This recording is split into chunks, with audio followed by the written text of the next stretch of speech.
Hello and welcome back to the Reading Corner with Mrs. G. It's Christmas time, and one of the favorite things that we like to do in school was to study Christmas around the world. This story takes place in Australia. Do you know where Australia is?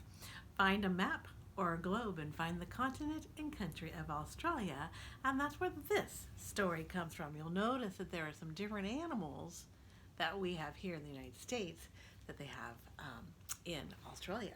This story is called Wombat Divine. Wombat Divine. What's going to happen? Ready? Here we go. It was the week before Christmas. Wombat loved Christmas. He loved the carols and the candles, the presents and the pudding, but most of all, he loved the Nativity play. For as long as he could remember, Wombat had wanted to be in the Nativity. Now, at last, he was old enough to take part. So, with his heart full of hope and his head full of dreams, he hurried along to the auditions. His friends were already there.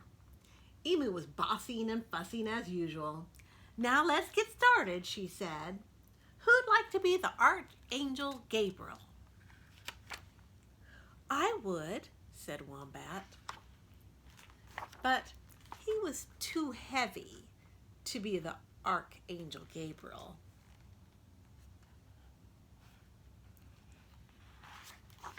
Bilby was chosen instead. Bilby patted Wombat on the back.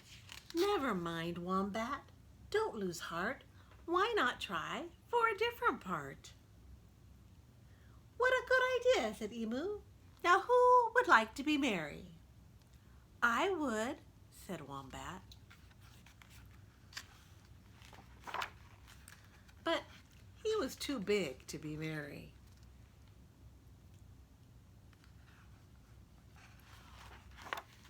Numbat was chosen instead. Numbat stroked Wombat's nose. There, Wombat. Don't lose heart. Why not try for a different part?" "Right," said Emu. "Now who'd like to be one of the three kings?"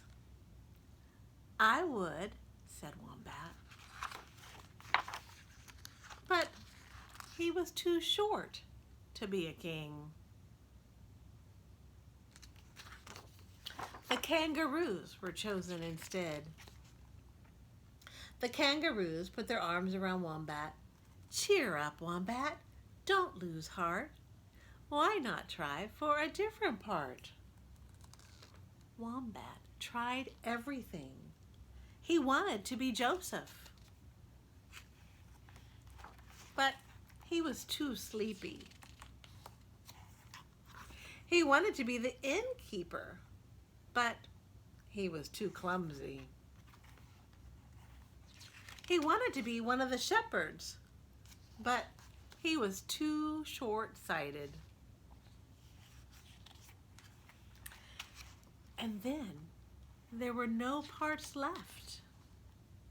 Wombat hung his head and hoped he wouldn't cry. Suddenly, Bilby leaped into the air.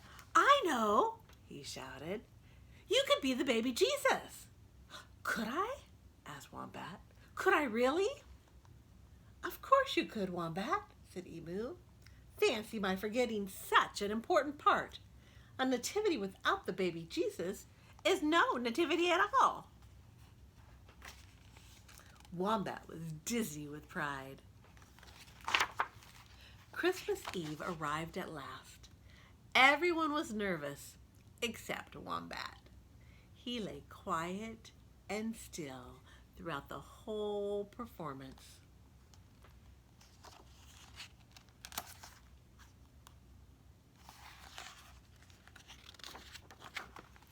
He even fell asleep, just as a real baby would.